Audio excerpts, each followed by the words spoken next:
नमस्कार साथियों, मैं सुशील जादौन हमारी परीक्षा यूट्यूब चैनल पर आप सभी का स्वागत करता हूं। घबराइएगा मत, आपको मैं एमटीएस की एग्ज़ाम के बारे में जानकारी देने के लिए आया हूं और आपको मैं दिखाई नहीं दूंगा, लेकिन आप मुझे सुन पाएंगे क्योंकि आपके जो काम की चीज़ है, जो मुझे लगी कि इस पोस्ट के अंदर जो सबसे मुख्य बात है वो बच्चों के दिमाग में क्वेश्चन चल रहा है, सर क्या है हवलदार पद।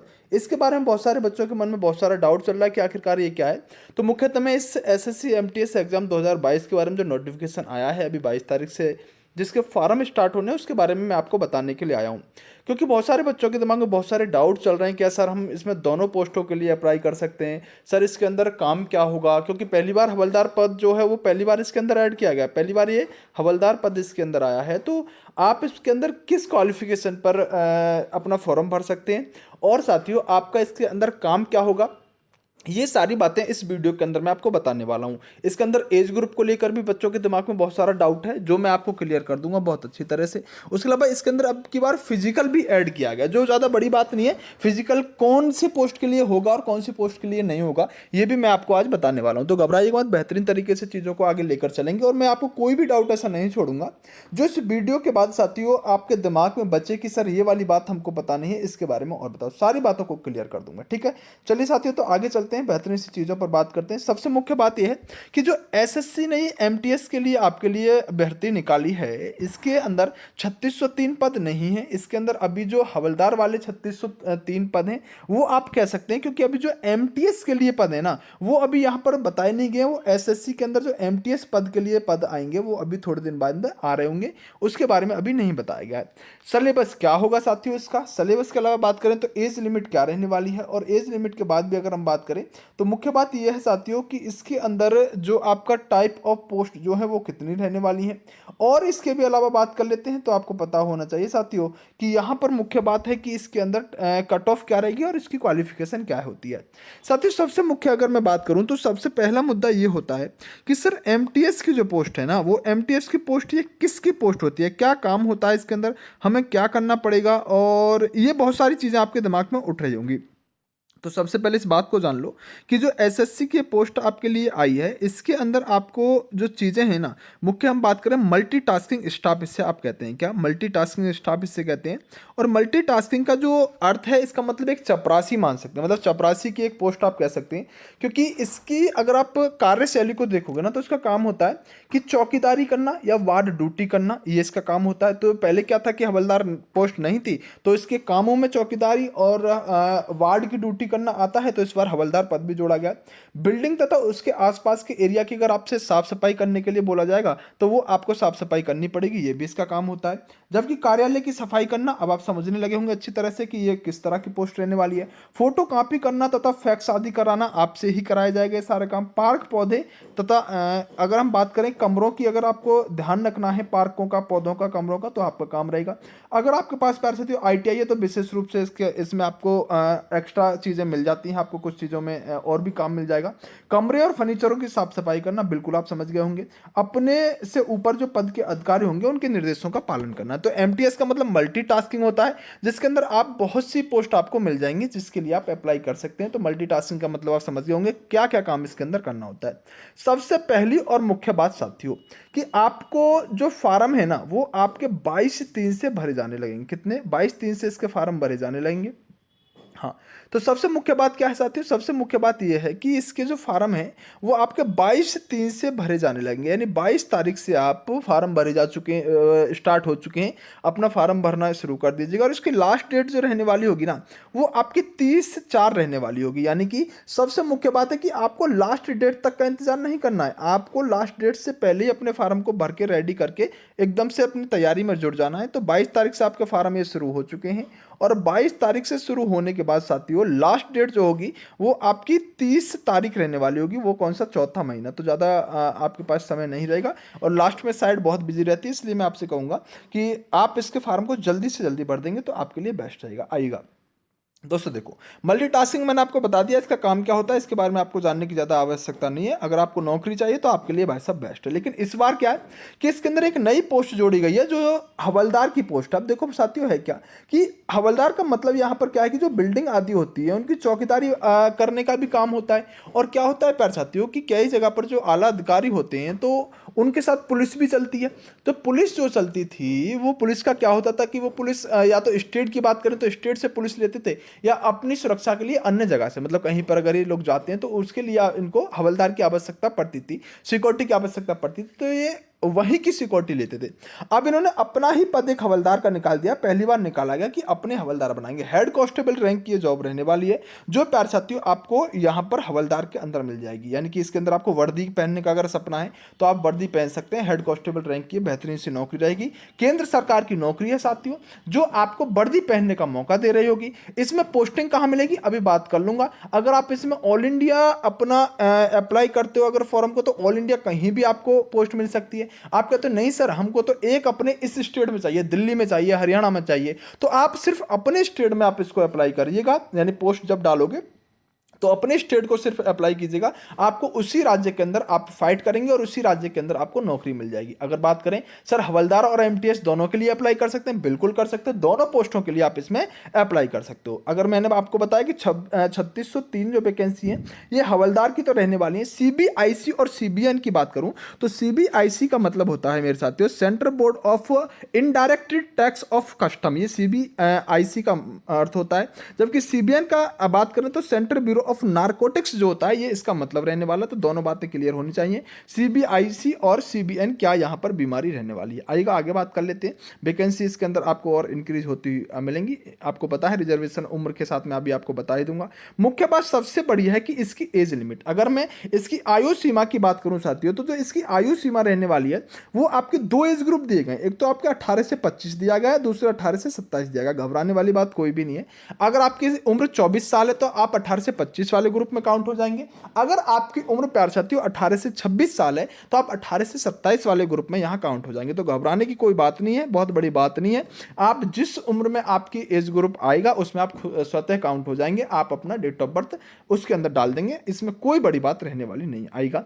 अगर बात करें रिजर्वेशन की तो अगर आप एससी कैटेगरी से और एसटी से बिलोंग करते हैं तो 5 साल भाई साहब धड़ल्ले से आपको और एक्स्ट्रा मिल जाते हैं, जबकि ओबीसी वालों को 3 साल मिल जाते हैं। तो यहां पर ये आपके आरक्षण की बात होगी, उम्र में छूट की बात होगी। 5 साल और 3 साल ये सभी में समान होता है, ये आप अच्छी तरह से जानते हैं, बताने वाली कोई बात नहीं है।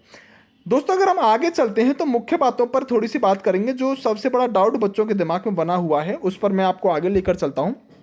देखिए सबसे बड़ी बात है पार्षद इसके एग्जामिनेशन के बारे में। तो देखो इसके एग्जाम के बारे में अगर मैं बात करूं तो इसके अंदर सबसे अच्छी बात यह है, अब बच्ची कहूं या बेकार कहूं, क्योंकि बहुत सारे बच्चे इसी बात से परेशान रहते हैं कि इसके अंदर बेटा 25 नंबर की आपको इंग्लिश देखने के लिए मिलेगी और 25 ही क्वेश्चन आपको देखने के लिए मिलेंगे। जैसे आप एसएससी जीडी के एग्जाम की तैयारी करते हो या एसएससी के जिस भी आप सीजीएल सीएचएसएल की बात करते हैं तो जीडी में क्या होता है कि यहाँ पर आपको हिंदी देखने के लिए मिल जाती है, मतलब इंग्लिश भी मिलती है, लेकिन आप हिंदी भी करना चाहो तो हिंदी इंग्लिश दोनों होते हैं, कोई सा एक आप कर सकते हो। तो एसएससी जीडी में ऐसा होता है। इसमें आपको इंग्लिश ही करनी पड़ेगी। अगर आप एसएससी के अंदर अगर आप एमटीएस के फॉर्म को भर रहे हो और आप प्यारे साथियों हवलदार बनना चाहते हो तो इंग्लिश आपको तैयार करनी ही पड़ेगी। इसके अंदर आपकी जो रीजनिंग आएगी वही 25 नंबर की आएगी, 25 क्वेश्चन आएंगे। इसके अंदर आपका मैथ जो आएगा 25 क्वेश्चन आएंगे, 25 नंबर का आएगा भाई साहब। इसके अंदर अगर हम बात करें तो आपका जीके जो जनरल अवेयरनेस होता है वो भी आपका 25 नंबर का आएगा और 25 क्वेश्चन आएंगे। यानी history, polity, geography, current affair सारी बला इसके अंदर रहने वाली है। और 25-25 के यहां पर यानी 100 क्वेश्चन आपके रहने वाले होंगे और साथियों आपको 90 मिनट मिल रहे होंगे। यानी इंग्लिश, हाँ सर इसके अंदर इंग्लिश है, बिल्कुल है। और इसमें सबसे मुख्य बात जो है साथियों वो आपका इंग्लिश के बेस पर इसका सिलेक्शन होता है, क्योंकि इसके अंदर एक और पेपर भी होगा, ध्यान रखिएगा 2 पेपर इसके अंदर होंगे। तो इंग्लिश आपको बहुत अच्छी करनी पड़ेगी और आपको अपना यहाँ पर मैथ अच्छा करना पड़ेगा, रीजनिंग भी अच्छी होनी चाहिए। और जीके में आपको ऐसा कुछ नहीं है कि बैंकिंग की तरह क्वालिफाई चारों में करना होता है। आप अगर कट ऑफ को 3 में भी क्वालिफाई कर जाते हो तो आप सिलेक्शन आपका होगा, घबराने वाली कोई बात नहीं है। लेकिन इसके अंदर फिर भी आपको मैथ, इंग्लिश और अच्छे होने चाहिए, मैथ और इंग्लिश। उसके बाद जीके और रीजनिंग आप सभी कर ही लेते हैं, वो अच्छी तरह से जानता हूं। आइएगा आगे बात कर लेते हैं कुछ और चीज़ों के बारे में। ये तो पेपर फर्स्ट हो गया साथियों जो सबको देना होगा।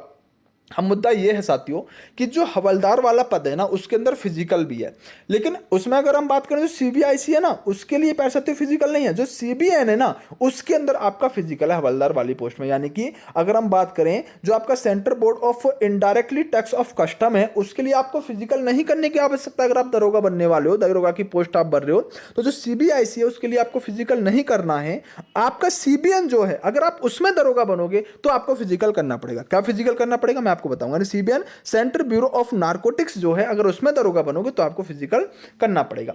मुख्य बात क्या है प्यारे साथियों कि अगर आप मान लीजिएगा आपने पेपर दिया और आपने दोनों पोस्ट अप्लाई कर दिए फॉर्म भरते समय और आपका फिजिकल एग्जाम में तो आपका कट ऑफ आ गया और आप फिजिकल में हो गए फेल, तो सर क्या हम फिर फिजिकल में फेल होने के बाद हम जो मल्टीटास्किंग की और वैकेंसी है हवलदार वाले में अगर फिजिकल में फेल हो गए तो और जो आपकी पोस्ट रहने वाली होंगी क्या उसके लिए भी हम एलिजिबल नहीं होंगे? नहीं, ऐसा नहीं है। अगर आप फिजिकल में फेल हो भी जाते हो तो फिर आप प्यारे साथियों क्या कर सकते हो, फिर आपका आप जो बाकी पोस्ट है ना उसके लिए आप एलिजिबल रहोगे। ये बात आपको बता देना चाहता हूँ। नेगेटिव मार्किंग जी हाँ बिल्कुल है, 0.25 की इसमें नेगेटिव मार्किंग रहने वाली है जिसको आप 1/4 के नाम से जानते हैं। आइएगा आगे बात कर लेते हैं। इसके अंदर जो दूसरा पेपर होता है ना वो प्यारे साथियों डिस्क्रिप्टिव टाइप का होता है। दूसरा पेपर डिस्क्रिप्टिव टाइप का होता है जिसके अंदर आपको मैं बात करूं तो ऐसे लेटर लिखना होता है, यानी बात करें पत्र और निबंध लिखना होता है जो 50 नंबर का रहने वाला होता है। इसमें आपको 45 मिनट के अंदर यहां पर लिखना होता है जो 25-25 के दोनों पोर्शन रहने वाले होते हैं। ये आपको एक तरह से मैं बात करूं प्यारे साथियों इंग्लिश में ही लिखना होता है, हिंदी का कोई रोल नहीं रहने वाला है। तो इसके अंदर क्वालिफाई रहने वाला होता है, 50% आपको अंक लाने आवश्यक होते हैं। तो 2 पेपर होते हैं मैंने आपको बता दिया।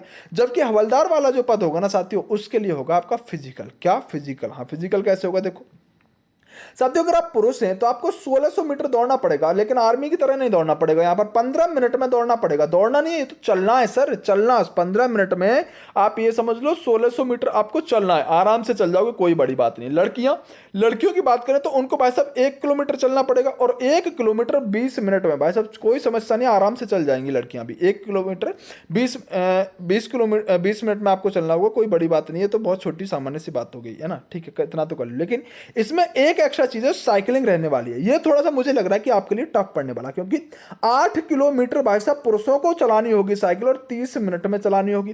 3 किलोमीटर लड़कियों को चलानी होगी साइकिल और वो आपकी 25 मिनट में। तो ये थोड़ा सा इसके अंदर फिजिकल की कैटेगरी में मैं इस चीज को मान सकता हूं कि हाँ ये फिजिकल वाली चीज दी है।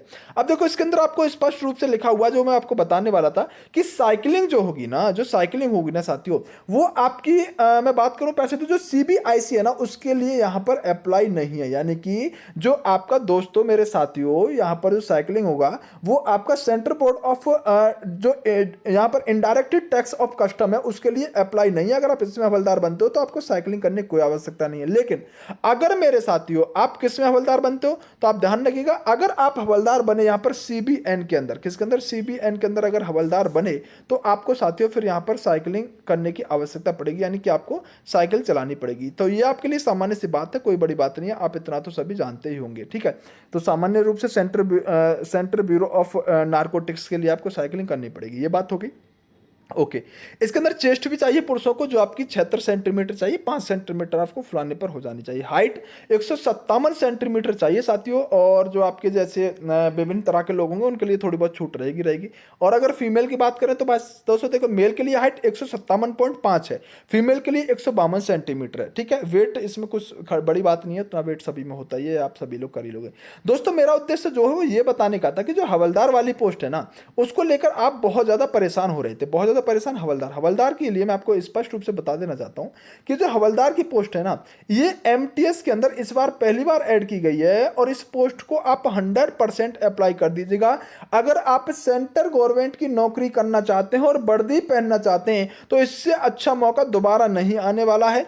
इंग्लिश अगर आपकी अच्छी है तो 100% आप प्यारे साथियों इस पोस्ट के अंदर अप्लाई कर दीजिएगा। सिलेबस मैंने आपको बता दिया है, एज लिमिट मैंने आपको बता दिया है। अगर बात करूं साथियों आपकी क्वालिफिकेशन मैंने आपको बता दिया, मात्र और मात्र 10th पास जो होंगे, जो 10वीं पास है ना वो भी प्यारे साथियों इस फॉर्म को भर सकते हैं, बहुत अच्छी बात रहने वाली है। कट ऑफ देखिए मैं आपकी इसको अभी नहीं बताने वाला हूं, टाइप ऑफ पोस्ट मैंने आपको दोनों बता दिए, एग्जाम पैटर्न भी मैंने आपको बता दिया। कट ऑफ की बात करें तो कट ऑफ देखिए साथियों कोई ज्यादा बड़ी बात नहीं है, लेकिन फिर भी कट ऑफ इसकी अब की बार थोड़ी कम आएगी क्योंकि इसके अंदर आपकी बार नए कुछ पद ऐड हुए हैं साथियों। इतना कहूंगा कि बहुत मन था इस वीडियो को बनाने का, क्योंकि बच्चों के दिमाग में बहुत सारे डाउट चल रहे थे। तो कम से कम चैनल को सब्सक्राइब करके, इस वीडियो को लाइक करके, और चैनल को प्यारे साथियों आप शेयर कर दिया करो, मतलब वीडियो को शेयर कर दिया करो, जिससे कि चैनल भी आपके दोस्तों साथियों के पास तक पहुंच जाए। ओके, जय हिंद मेरे प्यारे साथियों, नमस्कार, मिलेंगे अगली वीडियो में, बेस्ट ऑफ लक।